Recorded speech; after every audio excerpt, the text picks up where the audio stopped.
মসজিদে দৌড়ে দৌড়ে আসো, এরপর কি করো? নামাজ আদায় করো।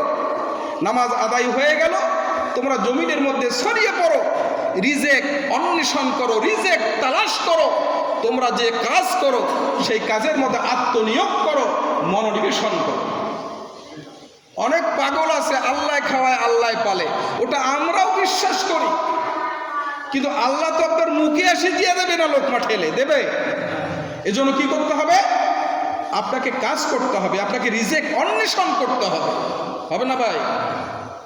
এজন্য আমি আমার যুবক ভাইদেরকে বলবো, ওই বাবার উপরে নির্ভর করে থাকবেন না। এখন বয়স হয়েছে, যারা পড়াশোনা করো, ইন্টারমিডিয়েট ডিগ্রি কমপ্লিট করেছো, চাকরি নাই, টিউশনি করো। টিউশনি করতে না পারো, রংপুর শহরে যাও, একটা অটো নিয়ে চালাও, বাপের একটু সহযোগিতা করো, হেল্প করো। তোমার বাবার এখন বয়স হয়েছে, তার একটু শরীরটা আরাম চায়, সেও চায় আমার বাবা আমার ছেলে 10 টাকা ইনকাম করে আমার হাতে দেখ, আমি সংসারের এই অভাবটা পূরণ করি। কি তা তো করেই না। অনেক গর্ধব মার্কা ছেলে পেলে আছে, ইনকাম তো নেই, সকাল হলেই বাবার কাছে প্রেশার ক্রিয়েট করে হলেও পকেট খরচের টাকাটা আদায় করে। এদিকে বুঝি নাই? যদি কোনো কারণবশত বাবা ফেল মারে, টাকা দিতে অক্ষমতা প্রকাশ করে, এমনও কুলাঙ্গার ছেলেপেলের অবস্থা আমরা দেখেছি, বাবাকে মেরেছে, বাবার সঙ্গে খারাপ আচরণ করেছে, বাসার মধ্যে ওয়ার্ড্রপ সুকেস থেকে শুরু করে আসবাবপত্র ভাঙচুর করেছে, তারা করেনি? এজন্য আমি যুবক ভাইদেরকে বলবো, তোমরাই জাতির মেরুদণ্ড, তোমরাই জাতির বল। ইসলামের এই ঝান্ডা নিয়ে সামনে তোরা চল। আছে না একটা কথা আছে না, ধর্ম পালন করতে হলেও টাকার দরকার আছে, আছে না নাই? ধর্ম পালন করতে হলে টাকার দরকার আছে না? আপনাকে পরিপাটি হতে হবে, আপনাকে ইবাদত করার জন্য যেগুলি প্রয়োজন সেগুলো আপনাকে অর্জন করতে হবে। প্রতিটা ক্ষেত্রে আপনার জন্ম থেকে শুরু করে নিয়ে মৃত্যু পর্যন্ত একটা মানুষের টাকার দরকার আছে না নাই? এজন্য আল্লাহ রসুল দোয়া করতেন, আল্লাহ অভাব থেকে তুমি আমাকে নিরাপত্তা দান করো। কারণ অভাব যখন দরজায় এসে দাঁড়াবে, মানুষ তখন কিন্তু মুনাফেক হয়ে যায়, হয় কিনা কাজী সাহেব? হয় কিনা? এই দোকানের পাশ দিয়ে যাবে, 50 টাকা বাকি খাইছে, আর ওই দোকানের পাশ দিয়ে 1 মাসও হাঁটে না। আর যদি কোনো কায়দা মতন দেখা পাইছে, ভাই টাকাটা দিলি না, তুই না পরশুদিন দেওয়ার কথা ছিল, 1 মাস হলো টাকা দিলি না, আর ভাই বলিয়েন না ভাই, আমার বাবার খুব অসুখ, আমার এই হয়েছে, আমার সেই হয়েছে, মিথ্যা কথা দিয়ে পার, তাই না?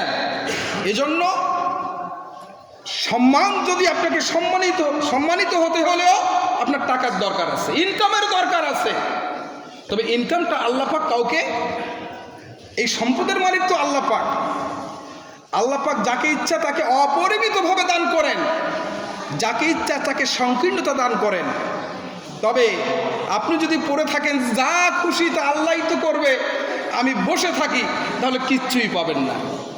যে জাতি নিজের ভাগ্য উন্নয়নের জন্য প্রচেষ্টা করে না, সে জাতির ভাগ্য আল্লাহ পাক কখনোই সমন্বিত করেন না।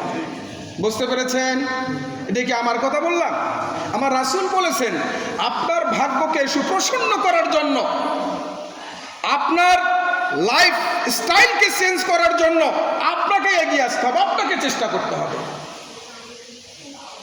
মন খারাপ হলো আপনাদের? মন খারাপ হয়নি তো? এগুলো প্রয়োজনীয় কথা ছিল কিনা বলেন? এই জন্য আসুন,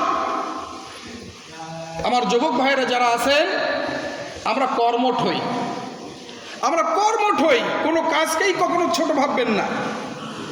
আপনি পড়াশোনা করছেন, ভালো কথা, কমপক্ষে টিউশনি করে আপনার বাবার যদি অবস্থা খারাপ থাকে, আর ভালোই থাকুক না কেন, আপনার আমেরিকার যে প্রথম প্রেসিডেন্ট ছিলেন আব্রাহাম লিঙ্কন, ওনার বাবা একজন মুসি ছিলেন। কি ছিলেন বলেন? মুসি ছিলেন। কোনো এক কনফারেন্সে আব্রাহাম লিঙ্কন বক্তৃতা দিচ্ছিলেন, তাকে তাচ্ছিল্য করার জন্য, তাকে জনসম্মুখে ছোট করার জন্য একজন আওয়াজ দিয়ে বললেন, আপনার বাবা মুসি ছিলেন না?